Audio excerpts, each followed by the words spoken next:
Hello everyone. In this video, we are going to introduce a very useful concept in probability, the additive law. Recall when we introduced the concept of unions earlier in the course.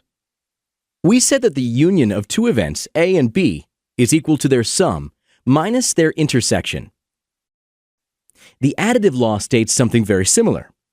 The probability of the union of two sets is equal to the sum of the individual probabilities of each event minus the probability of their intersection.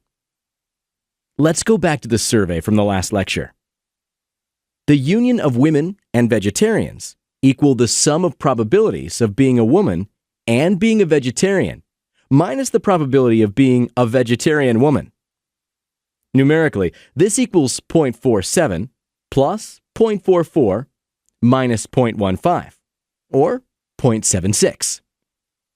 Thus, if we picked a random person from the survey, there is a 76% chance they are either female, vegetarian, or both. Now look at a different example.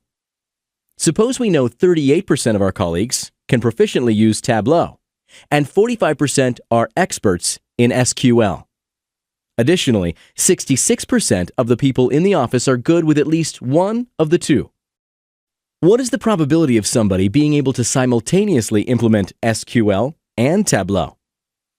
To answer this, we can rearrange the additive law to get the intersection of Tableau and SQL users equals the sum of SQL and Tableau users minus their union.